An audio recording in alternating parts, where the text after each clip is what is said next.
Hello, today I would like to teach about the muscle fiber and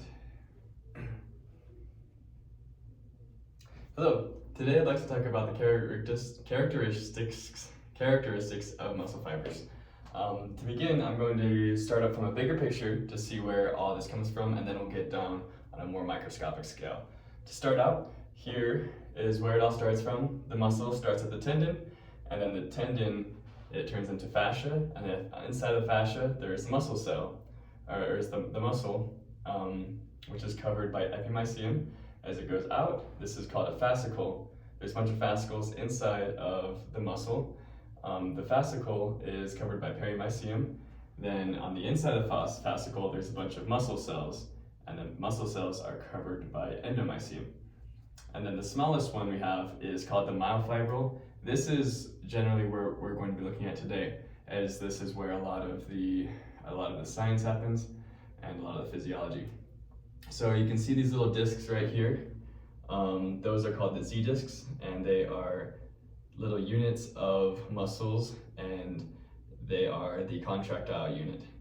So between those, at the end of them, on the inside of the Z discs, on the inside of this myofibril, we have myosin, which is a thick filament, and then actin, which makes up the thin filament.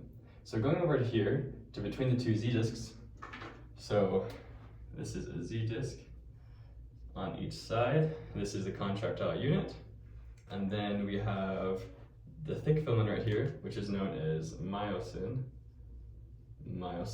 And then we have these little guys, which are called myosin heads. And then these thinner green lines, these are actin, or what makes up actin helps make up the thin filament. These little things right here, they bind myosin to the Z disc and the sarcomere, are called titin. So when the muscle contracts, these myosin heads, they go backwards like that in order to help shrink the muscle unit together. So on the inside of actin, if we zoom in on this a little bit more, we can see there's a lot more going on. So what makes actin is two F-actins, and then what makes up F-actin is G-actin, which stands for globular actin. And so two helixes of F-actin together make one strand of actin, and there is troponin in here, as well as tropomyosin. So what tropomyosin does, it covers the active sites on the actin, on the G-actin, so that it can't bind with anything and cause a contraction. And then what troponin does, troponin are these little units over here. We have troponin T. Troponin T binds to tropomyosin. Right here, this is troponin T binding to tropomyosin. Then we have troponin I, which inhibits the interference between tropomyosin and troponin, but it basically just binds to actin. And then troponin C binds to calcium. So when you can see there's two different things here. This top one isn't covering the active sites of the G-actin. On the second one, you can see that the subunits, once calcium comes into the cell, we got a bunch of calcium in here, it is going to bind to troponin C. And when that happens, it is going to make troponin T move the tropomyosin off of the active sites, and therefore they can now bind with the myosin head. And when that happens, it starts the muscle contraction. Now there's three different types of muscle contractions. We have slow twitch oxidative, fast twitch oxidative, and then fast twitch glycolytic. So what determines this is how fast the myosin head, how fast the ATPase on the myosin head works. So on slow twitch oxidative, the myosin, it is slow. The fast twitch oxidative, it is fast, as it's in the name. The fast twitch glycolytic is the fastest, or faster. Size, it's going to be small, about medium size for this one, and then large for fast twitch glycolytic. Fatigue, these are slow to fatigue, these are fast to fatigue, and these are faster to fatigue. The energy source comes from oxidative, so O2. This one also comes from O2, and this one comes from glucose, or ATP.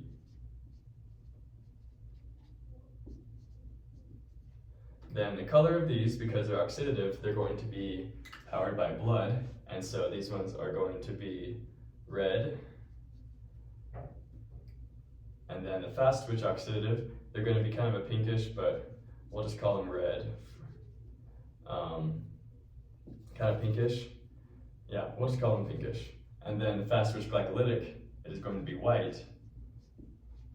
The power source, wait, am I doing the power source or how much power they give off? Power, okay, how much power they give off for these. Slow switch oxidative, it is going to be a slow and less powerful contraction. Fast switch oxidative is going to be a strong, but about medium speed, and the fast twitch glycolytic, they're going to be the strongest. So what that looks like is for slow twitch oxidative, the muscle, the contraction looks more like that. For these, it looks more like that, and then for these, it's a lot quicker. So that's talking about how the speed of the myosin and ATPase on the myosin head controls how fast and how strong the muscle contracts. Now we're going to talk about what actually makes the muscle contract. So if we see over here, we have a neuron extending an axon out and then synapsing on the myofibril. And so I'm going to draw that out here a little bit more in detail. So we have axon right here coming out, and then I'll also draw the affecting tissue, which it is synapsing on, and I will draw that in blue.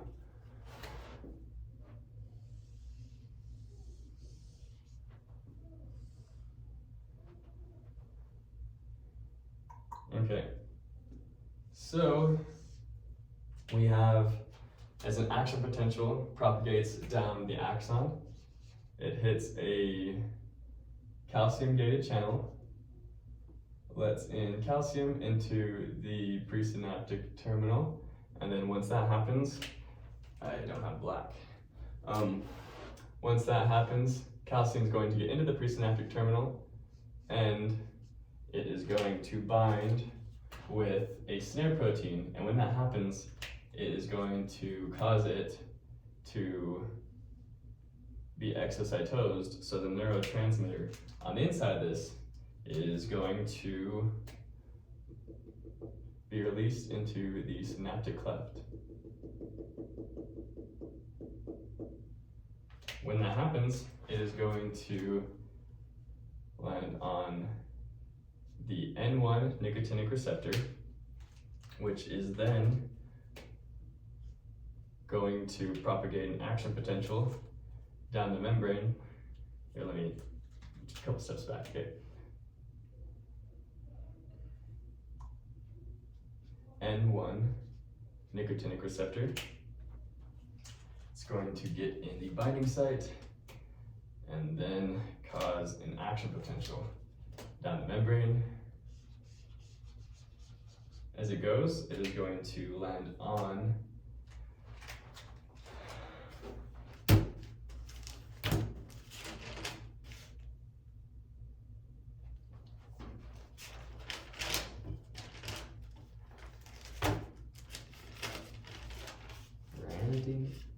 dihydropyridine.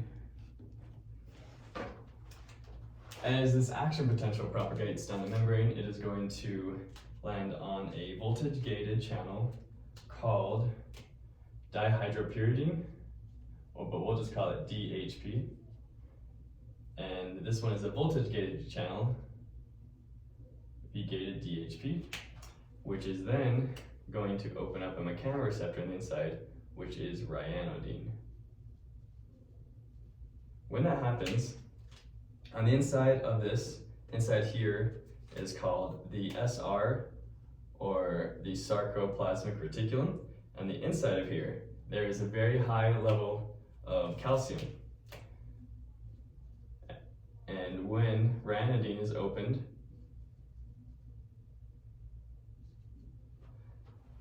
there is going to be a outflux of calcium into the cytoplasm, or the sarcoplasm. And when that happens, it is going to cause a muscle contraction. So how do we stop this? How do we turn this off? Otherwise the muscle will be contracted.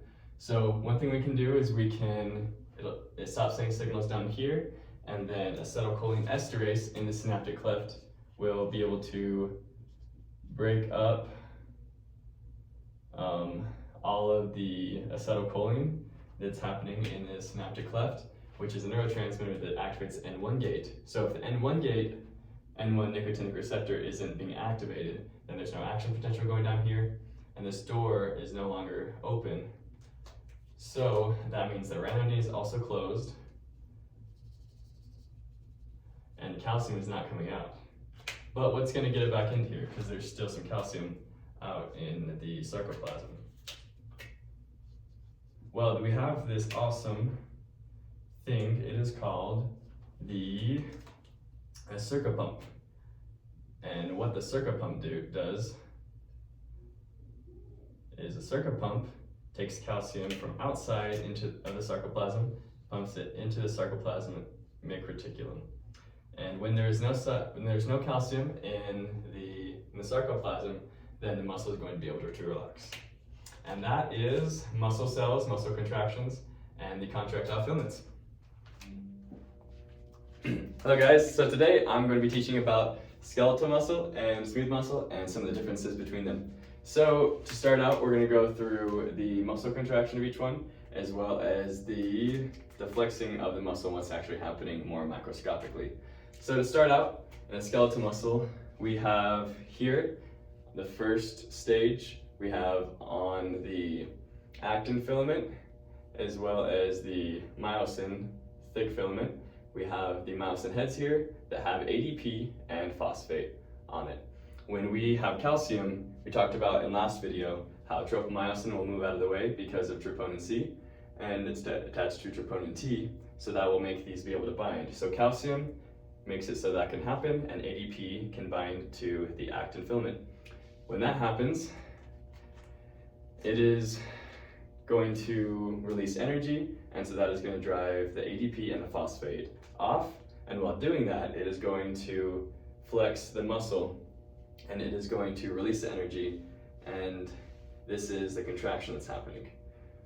Then when that happens, because there's nothing on it, on the head right there, it is going to get released from there, and then when it's released, ATP can bind to it, and then ATP, because myosin head is an enzyme for ATP, it is going to turn back into ADP and phosphate. So that is skeletal muscle in overview. So for smooth muscle, there's two types. There's phasic muscle and tonic muscle. So in phasic smooth muscle, we have the same thing here. Starts out the same as skeletal muscle, but the difference is the different muscle fiber types, and there is no striations in smooth muscle. That's why it's smooth. So there's no, I guess there is Z discs, but it's a different way of contracting. So the same thing is going to happen to all these muscle contractions. They need calcium in order to contract. The difference with smooth muscles is on the first step, they're also getting MLCK.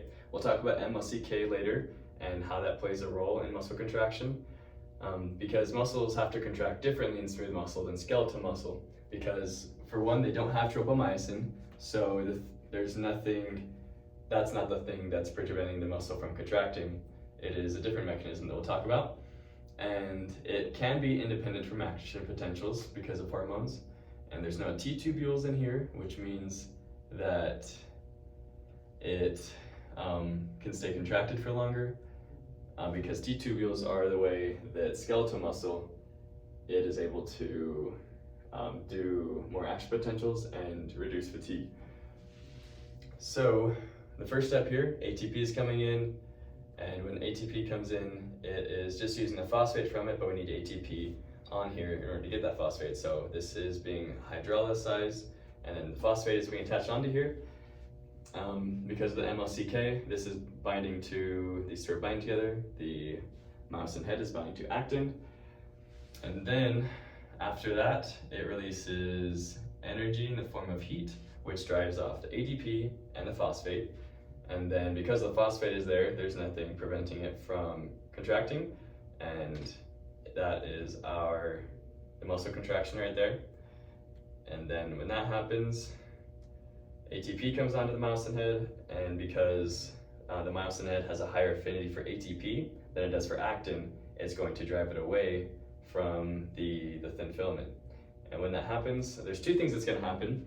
If there is a sustained level of calcium, then the phosphate will come off, and MLCP will go in and go to the first one.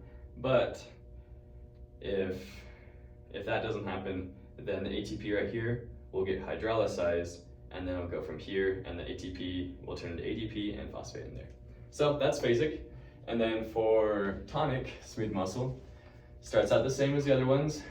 Calcium goes in, binds to the actin filament, but this time, because we have higher levels of sustained calcium, MLCP is activated sooner, and therefore it is able to have a different response. So when that happens, MLCP is going to kick ADP and then the two phosphates off. So this myosin head is just stuck to the actin filament. And in order to get it off, we have to add ATP into it, but because it's already stuck there and there's nothing else that's really having much competition with it, ATP has trouble binding to it, and that's why we have the latch stage. And so it's in the process of binding, and this is when it's still contracted and it's unable to be released. So that's the difference between the two, but now we'll talk about more Alright, so MLCP, MLCK, and urokinase. These are three structures that go together in a way. So these are characteristic of smooth muscle, and they respond to calcium, but they do so in different ways. So MLCK, we can think of it in its inactive state as just a snake with its tail in its mouth, so unable to bind to active sites. But we have this other structure called calmodulin. Calmodulin is like a little dude. He's got 4 active sites, 4 calcium. It's kind of cool. I like him. Kind of fancy. But basically, so when calcium comes in, they bind to the 4 active sites, and calmodulin will bind to the tail of MLCK, and when that happens, MLCK is going to take its tail out of its mouth, if it's not sad anymore, and it is going to be able to hydrolyze ATP. So then ATP can come in here and make ADP and inorganic phosphate.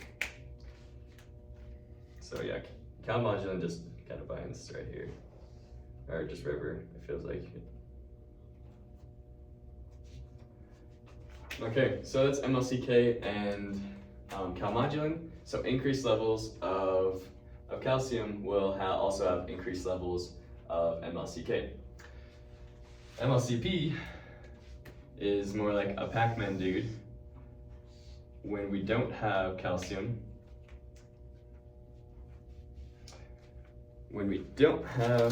dang it, ATP, okay.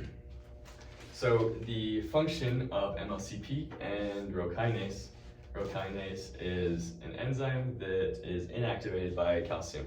So the reason that MLCP isn't activated right now, because of the calcium, the urokinase attaches a phosphate to MLCP, and then that'll close its mouth here. But if we have calcium, it inactivates urokinase, Therefore, it is not inhibiting MLCP. And then this phosphate is going to come off of it. So when MLCP, when its mouth is open, it's able to hydrolyze reactions and be able to carry on other things we talked about in the cross-bridge cycle with smooth muscle. So with each of these two, they have different activation periods. I'm going to draw a graph on here for each one.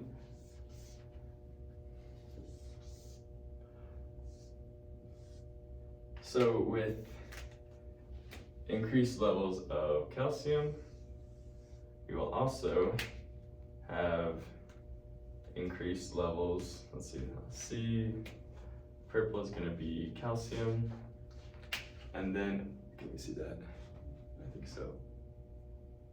Barely. Okay, I'll drop to the side. Purple, we're going to have calcium. This pink is going to be our ML. Actually, we'll have green BMLCK, MLCK, and then MLCP. So our calcium levels, our MLCK is going to follow our calcium levels a lot more closely than will MLCP. Takes a little bit longer to activate. And it looks something like that. So over here on our, so this is phasic right here, and then this over here is tonic.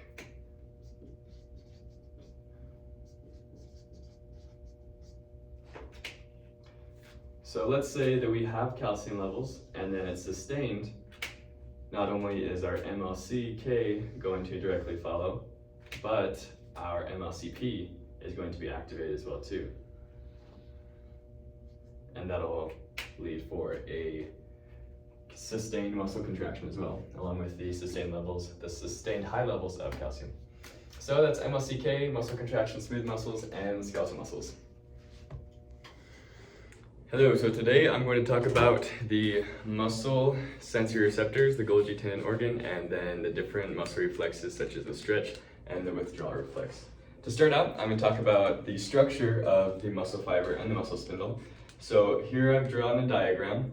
On the outside right here, on this pink part right here, this is the extrafusal fiber.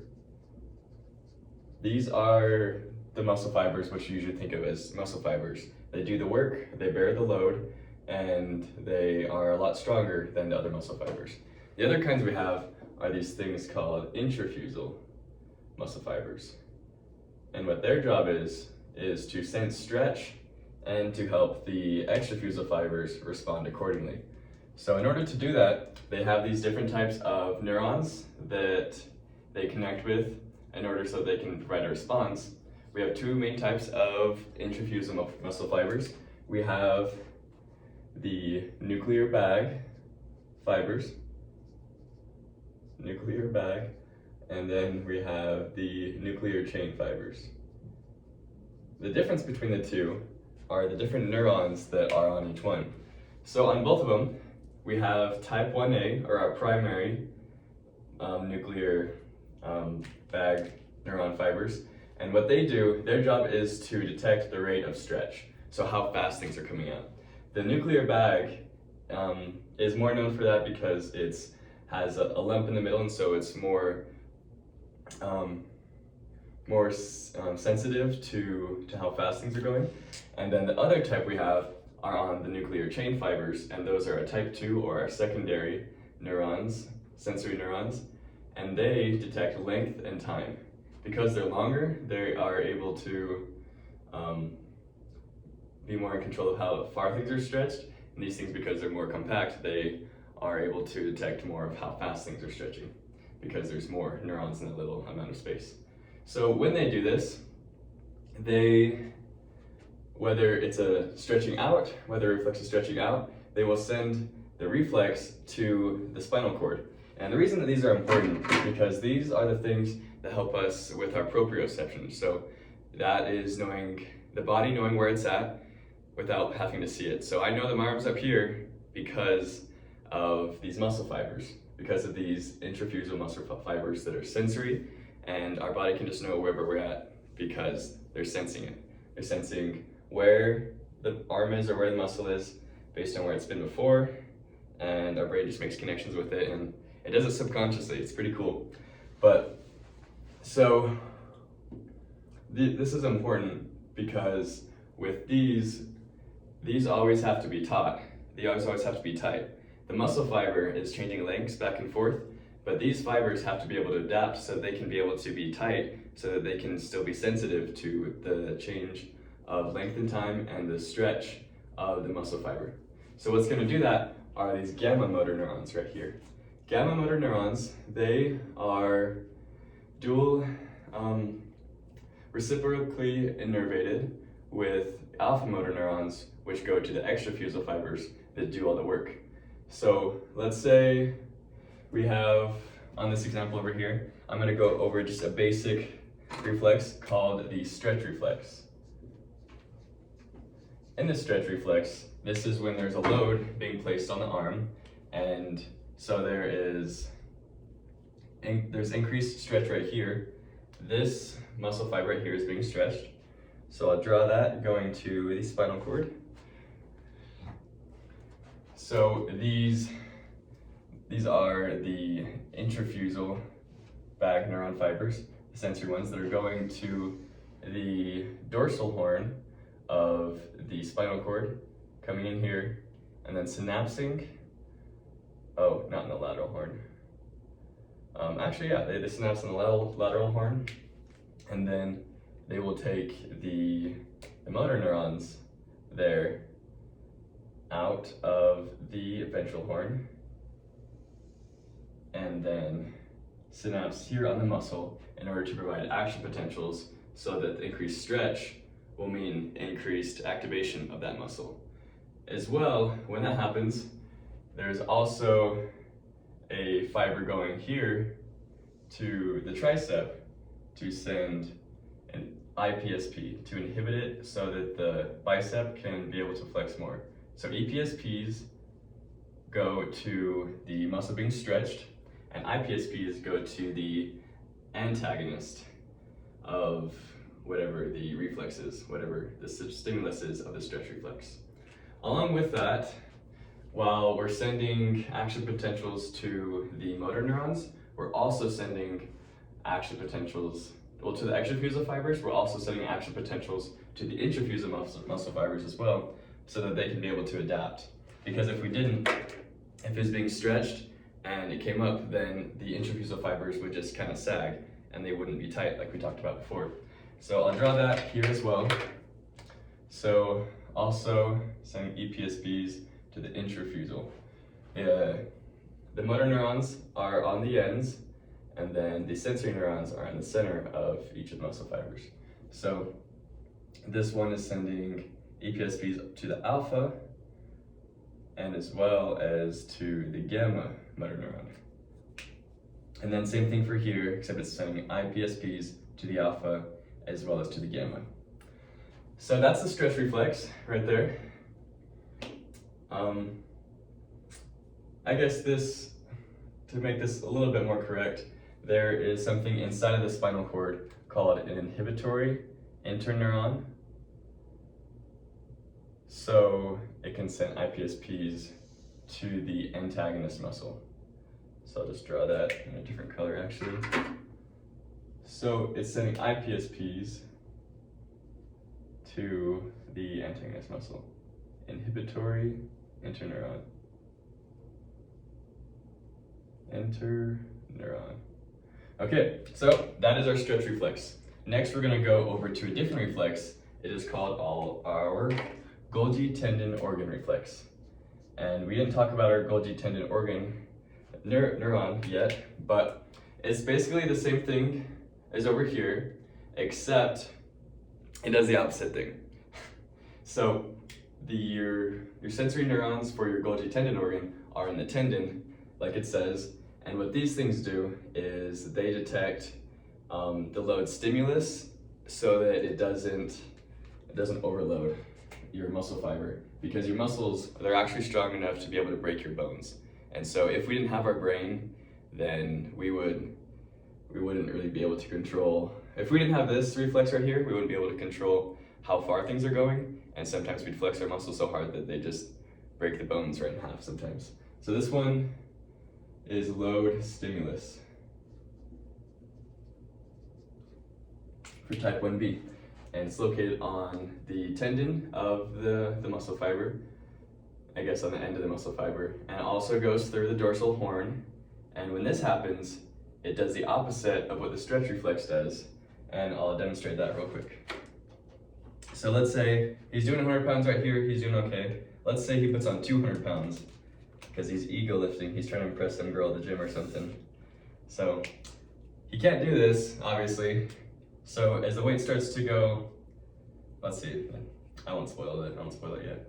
But as the muscle gets stretched, the Golgi tendon organ right here, this neuron is like, oh shoot, that's a lot of weight, we can't do that. So it's activated, the Golgi tendon organ is activated, goes in through the dorsal horn right here, and it synapses on an interneuron.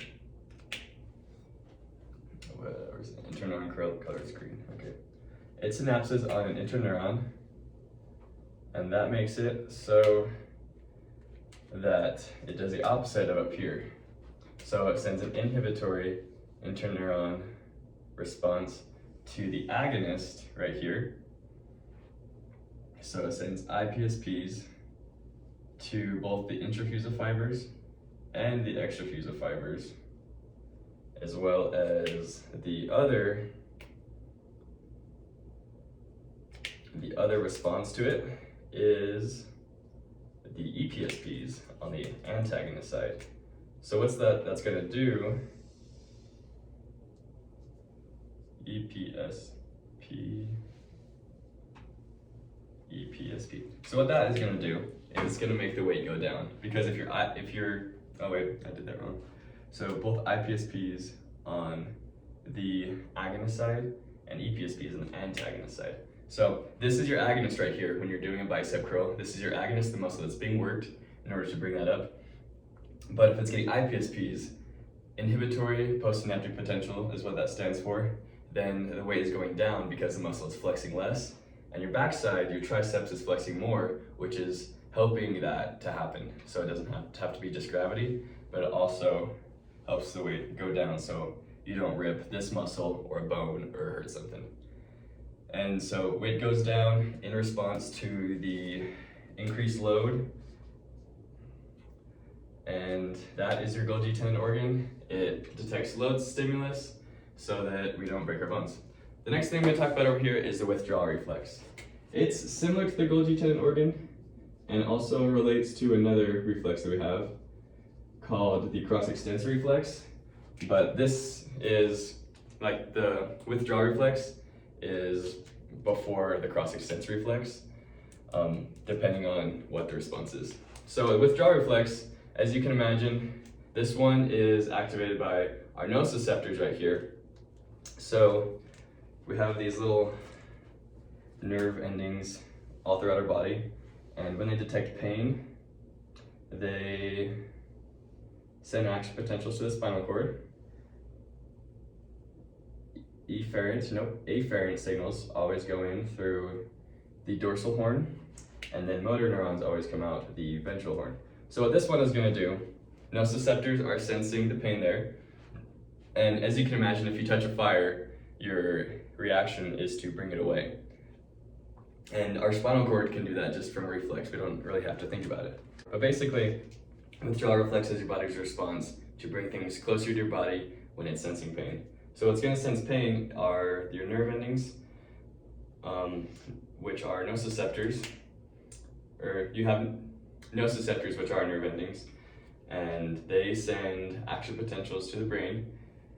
Afferent signals always come in through the dorsal side, and then it sends the efferent signals out through the ventral horn. So your body, it's sensing the heat right here. It's always going to contract your flexors. Hits an interneuron here both times. it's going to send EPSPs to the flexor, EPSPs, and it's going to send IPSPs to the extensor. Because if you sent EPSPs to the extensor, you just push your hand farther into the fire, and that'd be stupid, so our body doesn't do that, luckily. So that is withdrawal reflex, Golgi tendon organ reflex, stretch reflex, and the anatomy of the muscle fibers and muscle spindle. Okay, so today I am going to talk about how we perceive the senses of smell and taste, as well as hearing. I've already drawn out quite a bit here, but I'd like to start out with going over how we smell things. So when we smell something, the particle or whatever goes up our nose, and then it hits not the cribriform plate because that's a bone, but it hits the mucus layer on the top roof of our nasal canal, and then it dissolves whatever the solute is or in the particle, and then from the mucus it is able to then attach to the olfactory nerves. And right here I've enlarged an olfactory nerve. This is the blue part is the cribriform plate, and the green right here is a enlarged olfactory nerve. So our smell is controlled by G protein coupled receptors. So when that happens, when we receive input from a solute or something, then it'll activate adenyl cyclase, and adenyl cyclase will then go to activate cyclic AMP. When that happens, it will open the channel for cations, and then it'll begin to depolarize the cell, and then we'll have action potentials. And also when that happens, we'll have a voltage-gated chloride channel, which will open up and then let the chloride out of the cell, which will then further depolarize the channel and create more action potentials. It's estimated that we have like 17,000, like a lot of different smells. So there's a lot of different combinations of different nerves we have. And something cool about olfactory nerves too is they actually regrow, which is not common at all. So next, I would talk about taste. So we have different tastes that we have. We have salty, sour, sweet, bitter, umami, and then spicy isn't a taste, it's just our body responding to nociceptors and pain. But I've included it anyways because it could be confusing if you didn't know that. So salty, as you can imagine, it's a response to salt, and it is an ionotropic receptor cell. So that means the salt comes in, depolarizes the cell, voltage-gated calcium channel comes up, opens up, and then these vesicles release, and then they create an action potential. When this is happening up here, that's just a receptor potential, but it's not an action potential until it gets down here into the axon. Then for sour, it responds to hydrogen ions.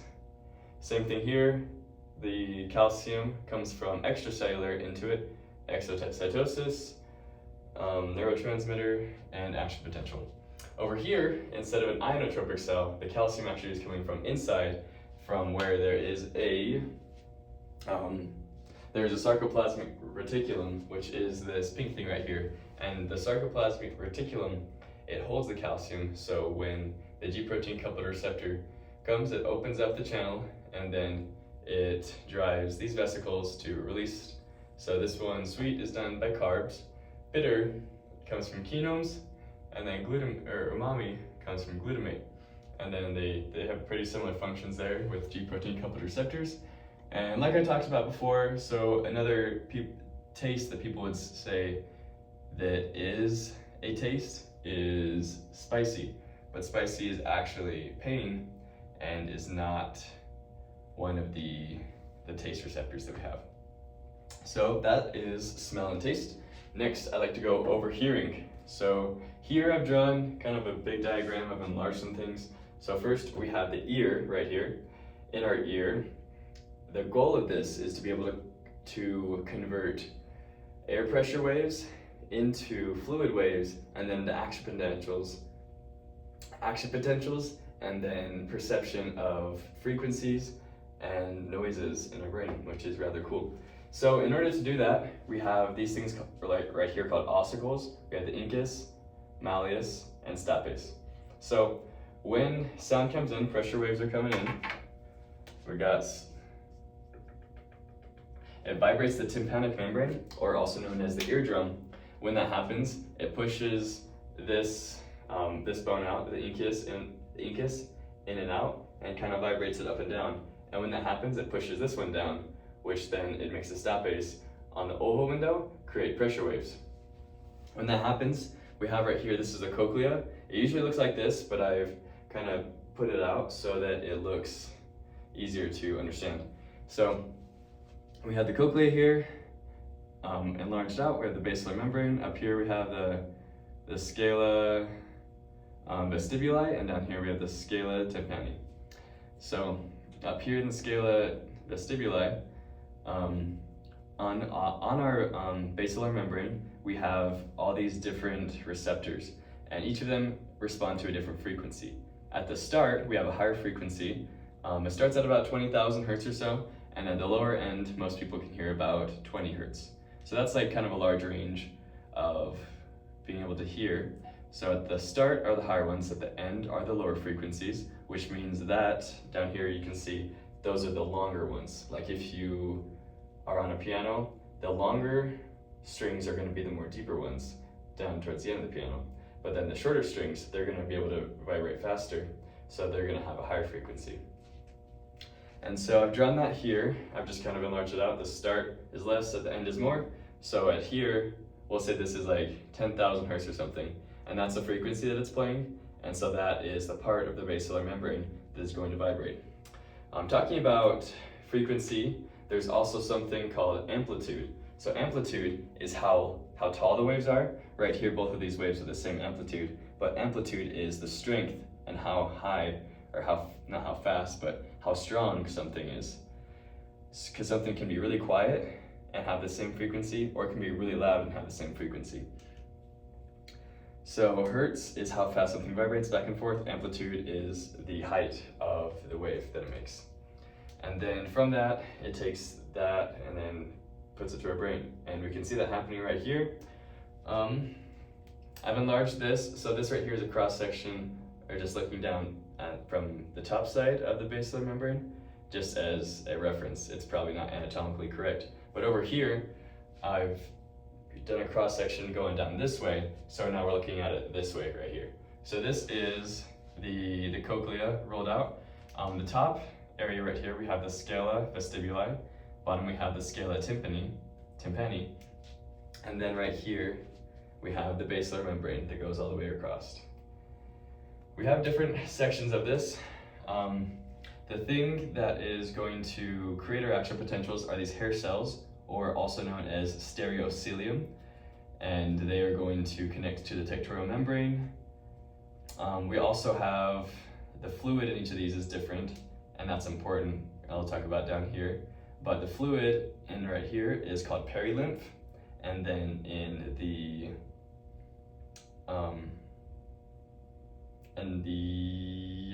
cochlear duct, inside the cochlear duct we have endolymph.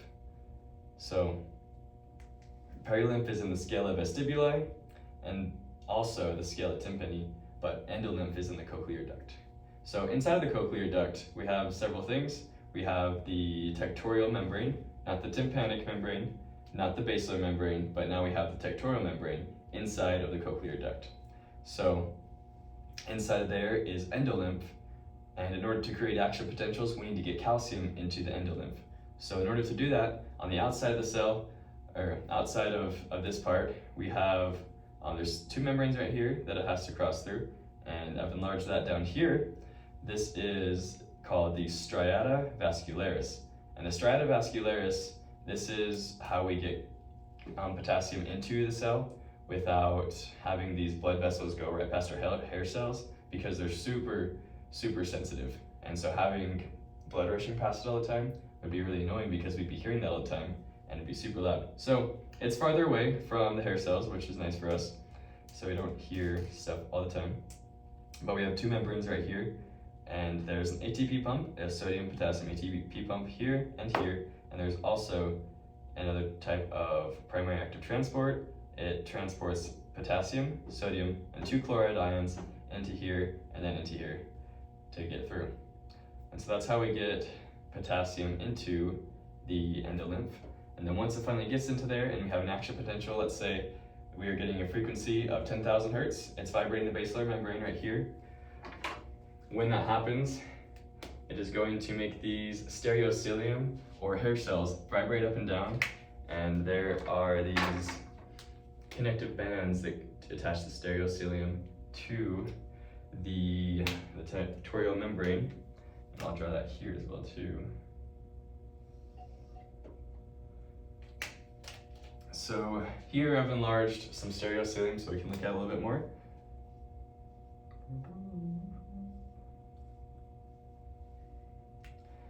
So when the territorial membrane or the basilar membrane vibrates, it's going to cause these things to move, and when we get action potentials, it is a cause of potassium going into the cell. There is this gate right here that is mechanically gated, and so once it opens just a little bit, it is going to send potassium into the cell, and then when that happens, it'll cause further depolarization through a mechanism or a structure called Preston. What Preston does is it's a voltage gated, I don't want to say mechanoreceptor, but it's kind of like a machine. So when it gets depolarized on the inside, Preston opens the gate right here even more so that more potassium can come in and then further depolarize the cell. And it does this by pulling the top part of the hair cell back so that the gate can be opened more. And then when that happens and it's getting depolarized, opens a voltage gated calcium channel, we get our receptor potential up here, then it goes down here into the synaptic cleft and then produces an action potential on a neuron. And that is how we hear sound in the brain. All right, so today we're going to talk about the eye, how it focuses light, and how the photoreceptors detect light and send that to the brain. To start out, we're going to talk about a little bit of the anatomy of an eye. Here I've drawn a normal cross-section of the eye where you can see to the different features of it. So here we have the eye, the cornea, the retina in blue, the lens that's brown, and the ciliary muscle is pink here.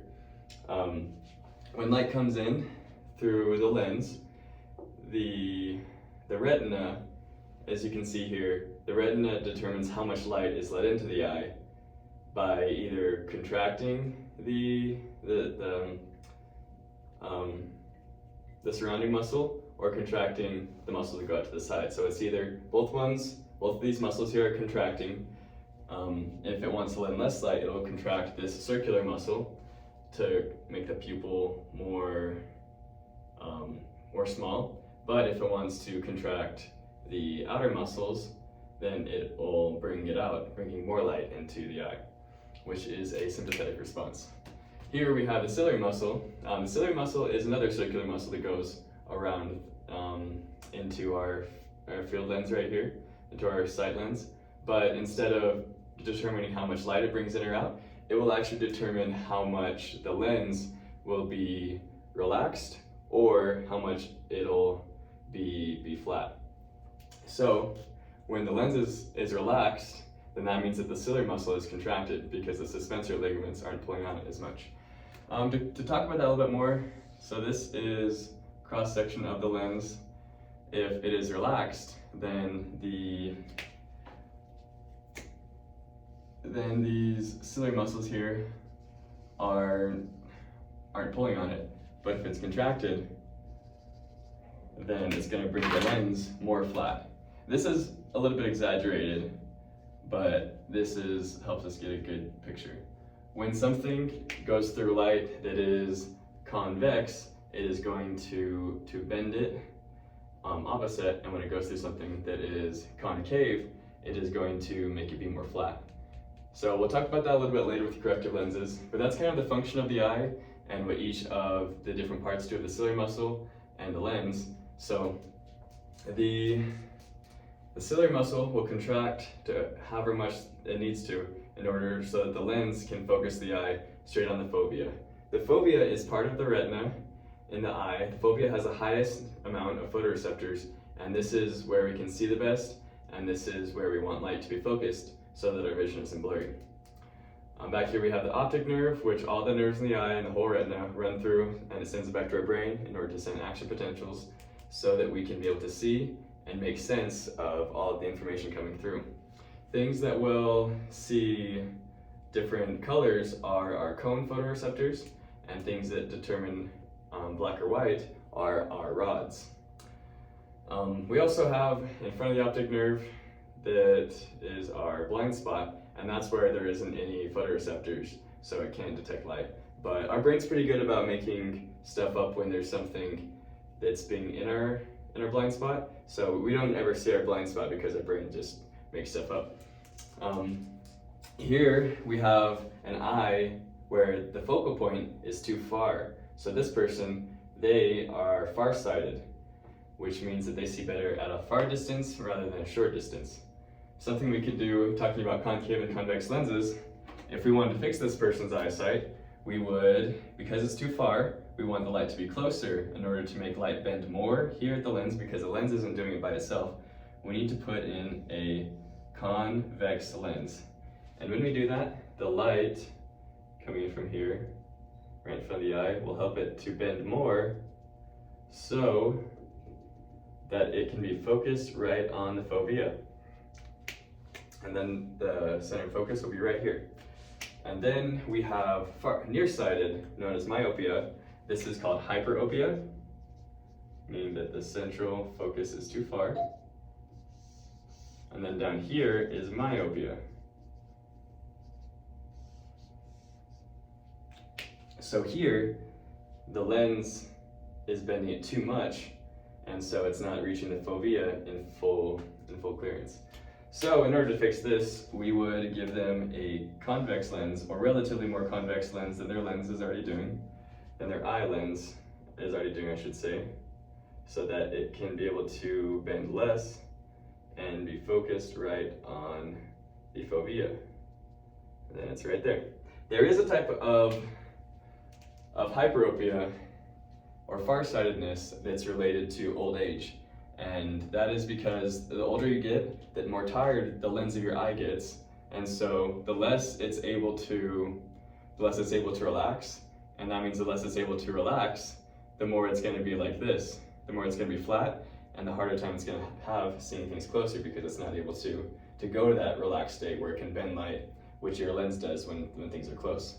So that's why the older you get, the more you need glasses, is because the lens of your eye just gets tired and is unable to relax and make that shape so it can bend more light. So this is the mechanism of the eye, just from a grand view and how it gets light to it. Now we're going to talk about what happens when light finally gets to the eye. At the very back of our eye, we have something known as a photoreceptor.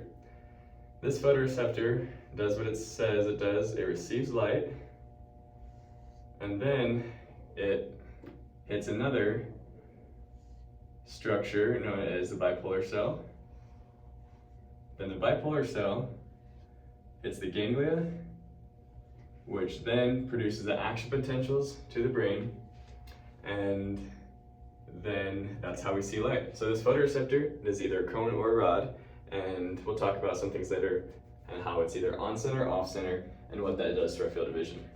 So blowing this up a little bit more, I'm going to put it right here going down this way, and we'll go from there. Oh man.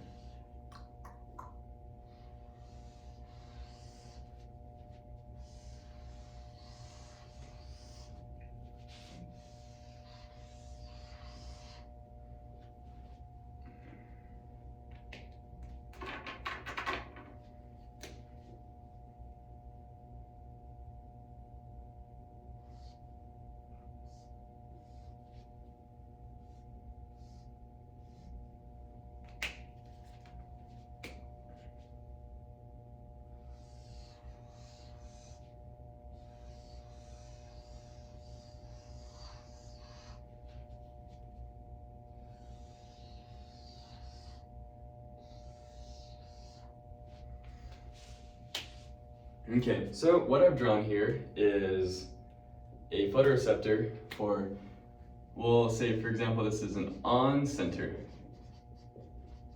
off surround. And then this will also be an off surround in this example. So when light comes into the eyeball and hits this back photoreceptor right here, oh man, this marker's bad. Let me use this green. Photoreceptor. This is a bipolar cell. And this is a ganglia cell.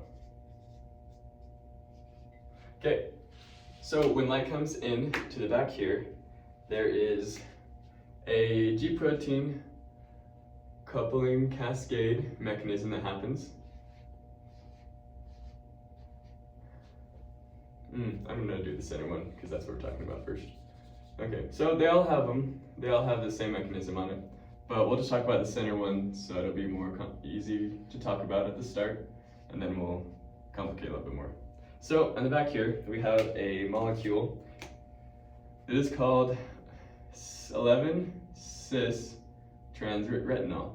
And what that means is there is a trans on the double, there's a double bond here in a 11-cis-retinol is the name.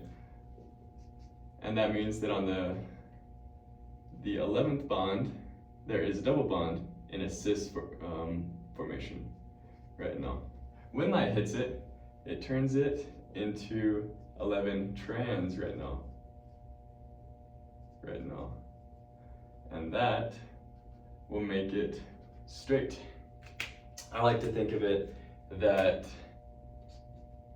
hope you can see that, it's in yellow, but light's going to this tube, turning into 11-trans-retinol. I like to think of it as that because it's going straight, it's like flinging off the alpha subunit.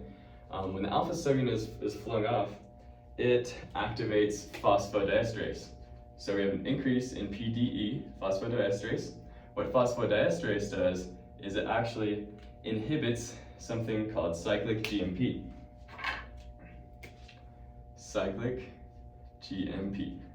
There is a cyclic GMP gated channel here that is an ion channel. So if there's no cyclic GMP in here to open up the channel, then the cell is unable to depolarize, and these vesicles are unable to release glutamate, which is the neurotransmitter.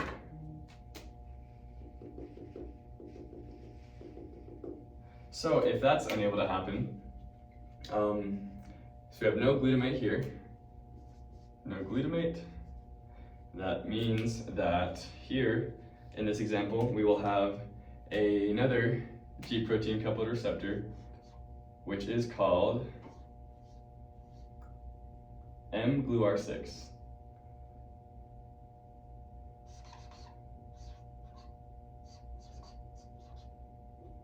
mGluR6.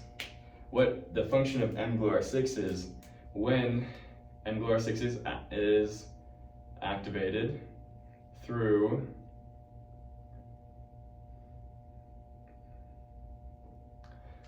when mGluR6 is activated, it sends a signal over to a channel over here called TRMP1. What TRMP1 is, it is a cation channel that is inhibited by mGluR6. It is usually open. Something important to know, that this channel is usually open at rest. So without anything here, when there's an on-center photoreceptor, or an on-center bipolar cell, then TRMP will be open. So when that happens, cations are going to come into the cell. So things like, we'll just say calcium is coming in, and then it helps to depolarize the cell. When that happens, we have even more depolarization going on from a voltage-gated calcium channel.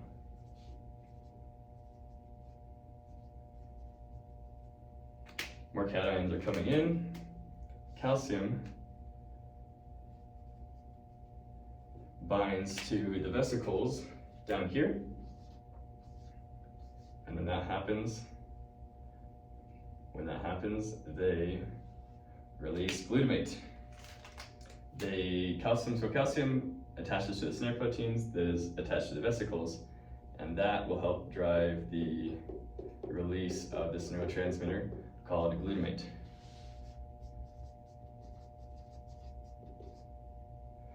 So when this happens, glutamate will bind to an ionotropic channel called AMPA. When it does that, it opens up, and then cations are able to come in and send an action potential down.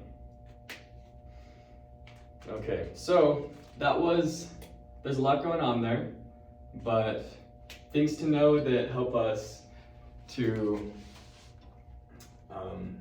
distinguish what the end potential is, what is going on here, is knowing what kind of channel is right here, and if it's releasing glutamate here. If we know those two, we know what the end response is going to be. And how much glutamate we release here, or how much we don't release, is going to determine how big the action potential is right there. So some common rules that we should talk about. The bipolar cell is named for what light does to it.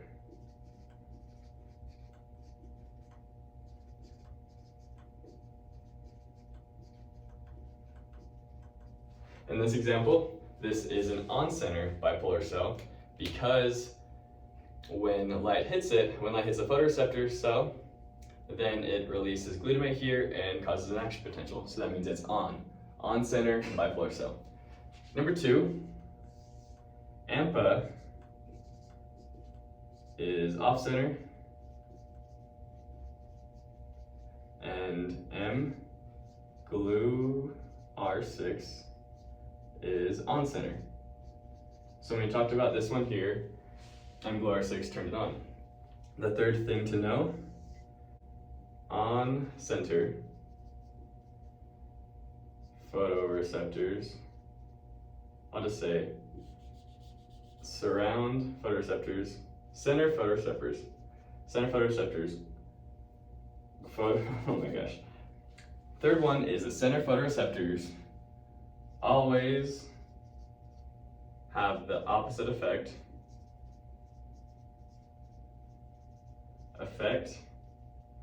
of surround photoreceptors. Okay, so now that we have that, these are the surround photoreceptors, this is the on-center photoreceptor. So we'll go over an example where, let's change it up a little bit. So in our receptive field of vision, we'll say that we are getting a signal of light like this. So we're getting light in the center, we're getting light on the sides. So that means that we're getting light here, and we're getting light here. Okay, so this is going to change things up just a bit. Right now we have on-center, off-surround. So let's talk about these things right here. These are called our horizontal cells. What these do is they bind together the surround photoreceptors and the on-center photoreceptors to make one graded potential, I guess you could say, in order for the end action potential to take place. So what they do is, in response to glutamate, these guys will release something called GABA. What GABA does is it inhibits glutamate. So having more release of this will release more GABA, which will mean there's less glutamate in this area right here, which will be good so I can send more action potentials. Okay, so in response to light, photoreceptors will always release less glutamate. These photoreceptors are the same, they're all just photoreceptors, they're just in different locations, and so their effect on the end game, on the action potentials, will be different because of this horizontal cell. The horizontal cell, because there's less glutamate here, we'll just put a little bit So in something else I should talk about is there is never no glutamate, or there is never totally full of glutamate. Like there's always going to be some. So when I say there is glutamate, there isn't glutamate, it means that there's just less. So now we have that out of the way, we can talk about this in more detail. So on this one over here, so we're seeing less glutamate. Less glutamate will have less GABA. So less GABA here. And that will mean that there's less inhibition of glutamate. So that will mean that this is producing more glutamate. More glutamate from this one.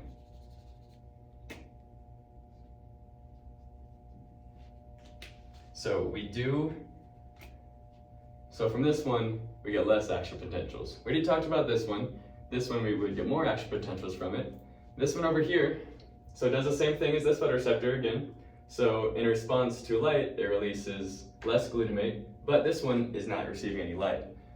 So for that, it will produce more glutamate. So an increase of glutamate here, increase of glutamate, that will mean that there is an increase of GABA,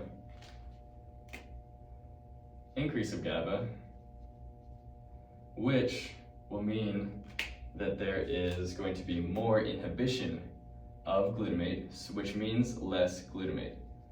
So we do get action potentials from this one. This one does contribute to our positive action potentials. This one does not. For example, we'll say this one can produce 6 action potentials in the end. This one can produce 2. This one can produce 2. But we don't get this one, just these 2. So in the total, we'll have 8 action potentials. Okay, we can talk about on-center, off-center, but basically what you need to know is that if this channel right here on the bipolar cell is AMPA, it's going to do the exact opposite of what this is going to do. So just keep that in mind. And visual field, we talked about that. That's this thing right here, visual field. This is the center, this is the surround, and how they work together. So these are photoreceptors.